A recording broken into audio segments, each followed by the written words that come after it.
Today on Win TV, the grand opening of a Texas tradition is finally reaching North Texas. Who is Wakeland's biggest rival, and how does a healthy competition impact a player's performance? And a Wolverine who is leaping over any obstacle. Win TV starts right now.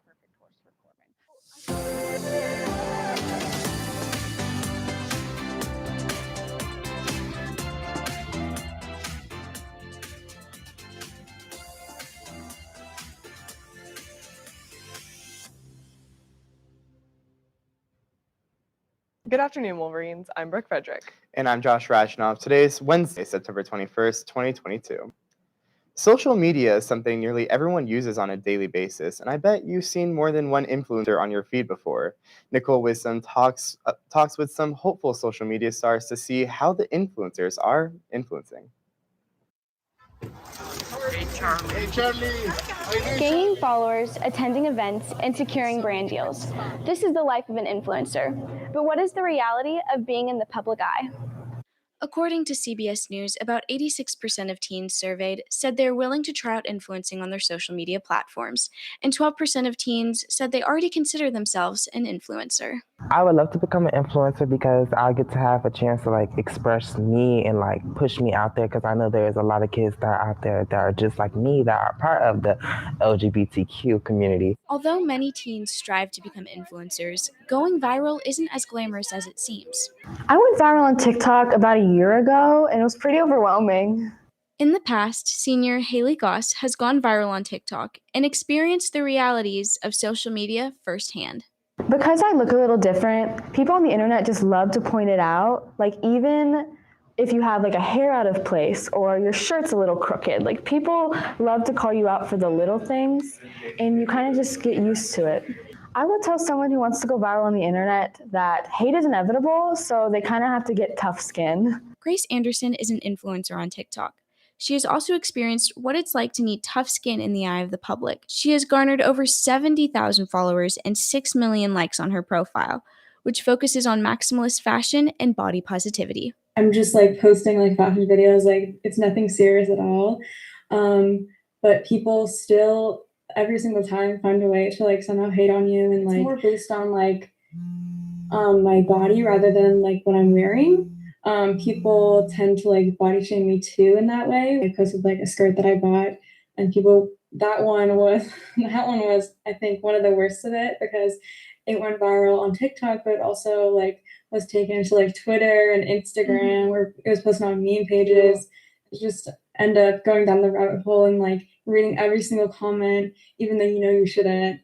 Despite all the hate, Grace continues to post confidently and has inspired many to look up to her and love themselves too. It's really flattering and really awesome to see, because personally, I didn't really have anyone like that I felt that looked similar to me. While social media does have its benefits, remember to consider the danger under the surface before committing to the public life. I'm Nicole Wisdom for Win TV. Broken bones and sports setbacks don't lead to broken dreams. I talked to Sky Blakely and Brendan Meyer on how they're making a comeback. Overcoming adversity in any sport is a tremendous task, especially when athletes are faced with a challenge. Sky Blakely and Brendan Meyer had one goal in mind: to make a comeback. So I was at Olympic trials last year, starting the competition on vault. And my first vault, when I go, I put my arms down and hyperextended my elbow and ruptured my UCL ligament. And then 2 weeks later, I ended up getting surgery, full repair of my UCL ligament. My injury was I tore my ACL. I was running for a touchdown, third round of playoffs against College Station, and my knee just went in and it tore. It was again a normal day, normal competition. I was ready. I was super excited to go, just ready to see what I had in store for the day, how I was going to do. But unfortunately, things didn't go exactly how I planned. I think I was more so just shocked. This is something like that had never happened to me. I'd never just gotten injured at a competition. So I just couldn't believe it. I was devastated. There's a whole bunch of emotions going on, but mainly my feelings were just hurt. After realizing the extent of their injuries, both athletes had to find a way to overcome their setbacks. It was pretty hard, just how long it took. So it was tough and patient, but I had to trust my physical therapist. I went to the gym 2 days later and started just doing like conditioning, abs, all the stuff I could do, and just trying to get my mindset ready again to get ready to compete.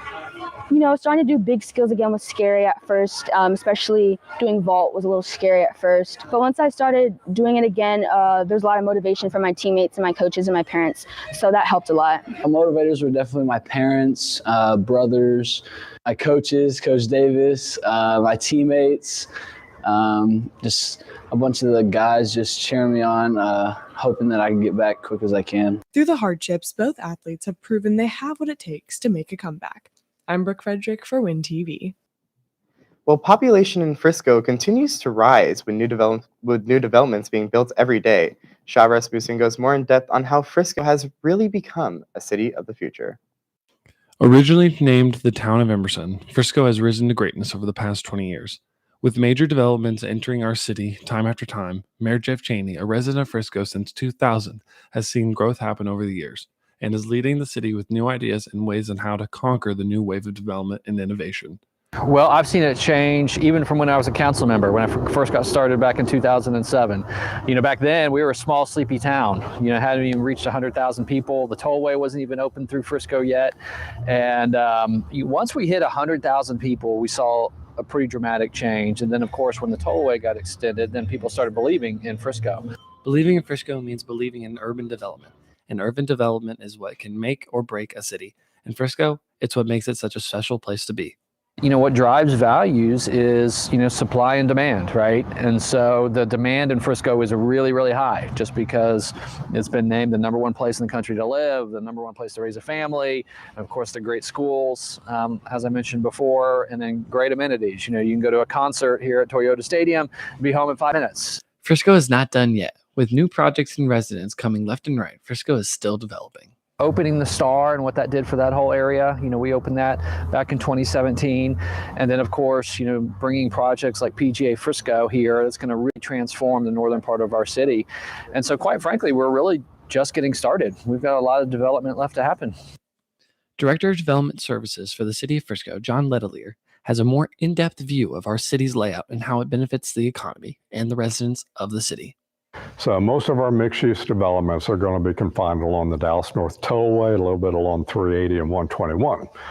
The reason for that is we're creating what's called 18-hour districts.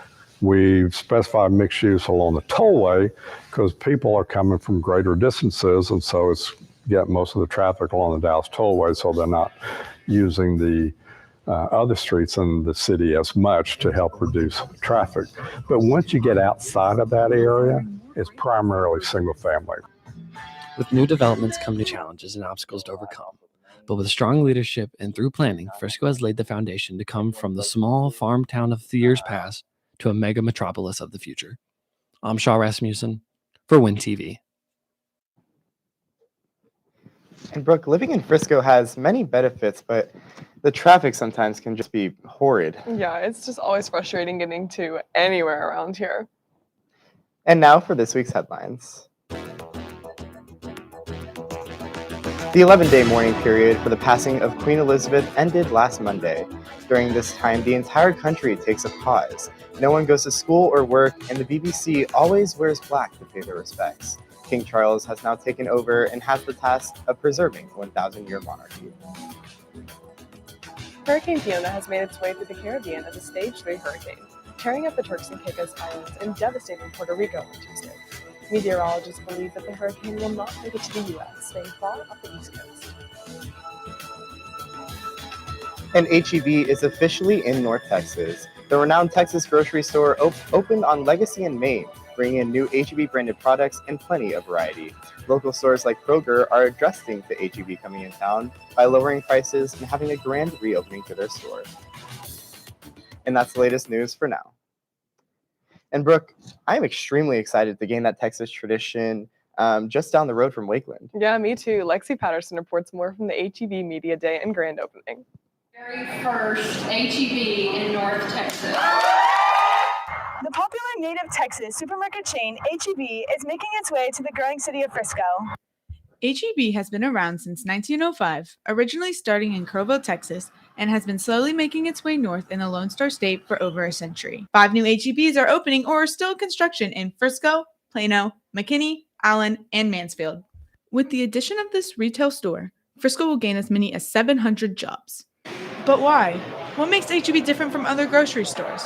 To put it simply, it's Texas tradition. At the groundbreaking of HEB in June of 2021, Frisco Mayor Jeff Chaney says, "They say no store does more than HEB, and we can't wait for them to bring their renowned quality products and services to support growing families in Frisco." HEB is the only grocery store that offers Texas-grown fresh foods, freshly cut meat, and baked goods produced in-store daily. But that's not all that they sell. HEB also offers a wide variety of home goods such as furniture. HEB offers a drive-up pharmacy, curbside pickup and delivery, as well as their very own barbecue restaurant that caters. HEB officially opened this morning, September 21st at 6 a.m. with Wakeland's very own band welcoming customers in. I'm Lexi Patterson for WIN TV. And last night, people were actually putting up tents around HEB, anticipating the long-awaited opening in North Texas. Yeah, I can believe it. Lexi told me the mac and cheese and banana pudding was amazing. It sounds amazing. Well, horse jumping is a unique talent. Annabelle Mack has more on one Wakeland student and her connection with her horse. Equestrian sports is a rare activity among high school students. Seen in the Olympics, show jumping stays alive in Frisco, Texas.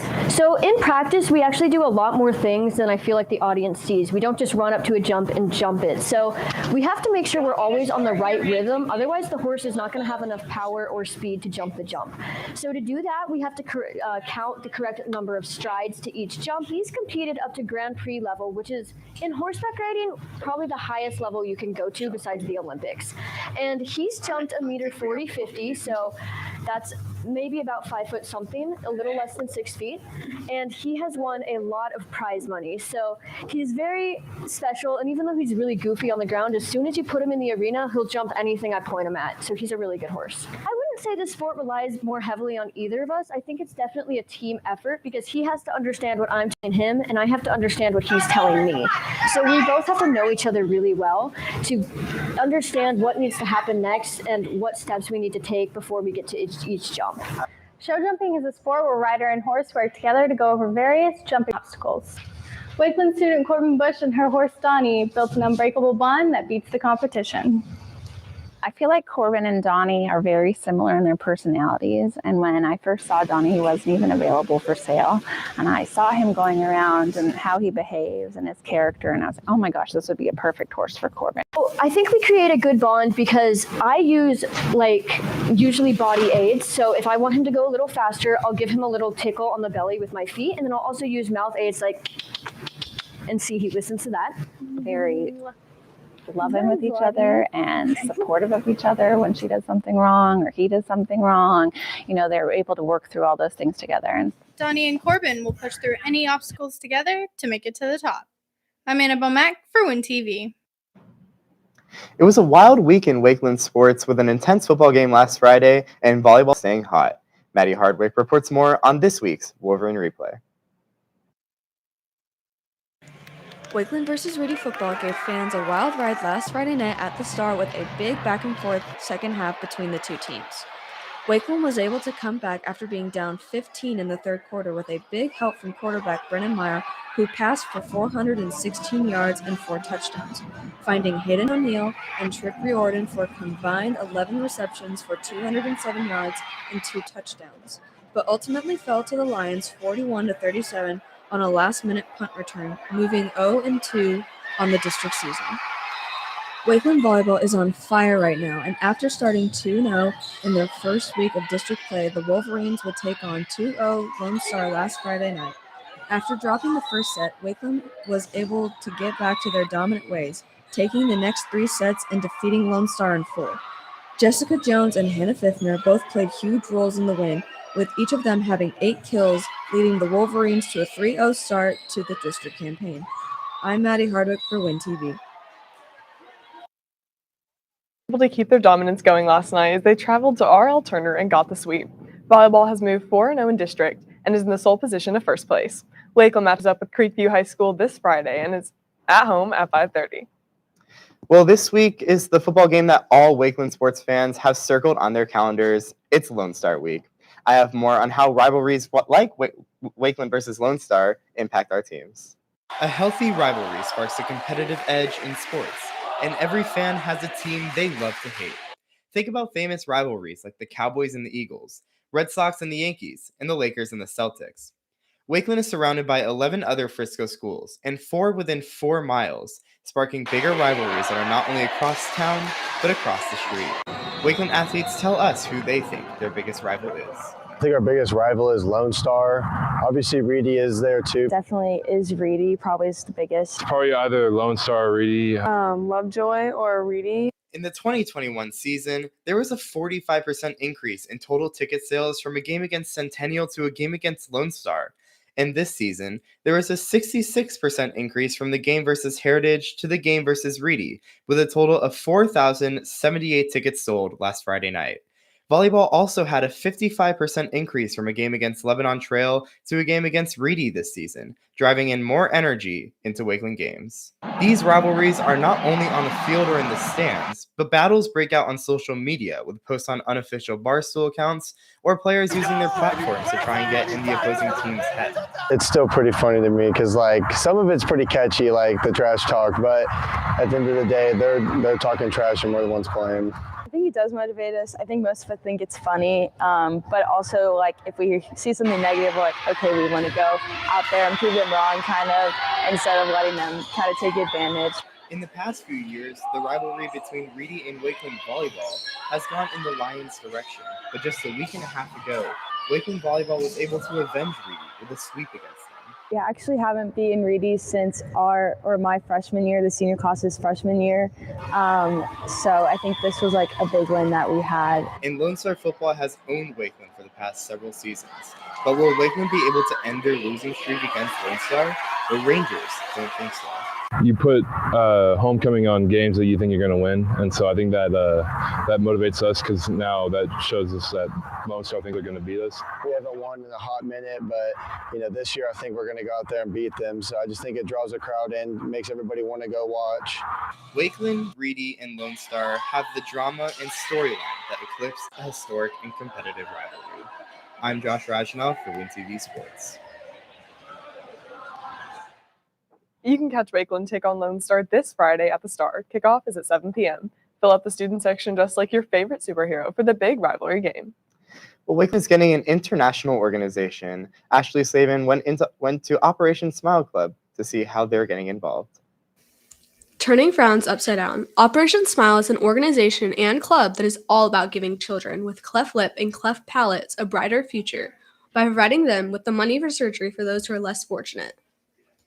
The club wasn't just founded so that others can be helped, but rather helping others in our own community. Someone in my family actually used the organization Operation Smile to get a cleft palate surgery, so for me personally, I had a connection.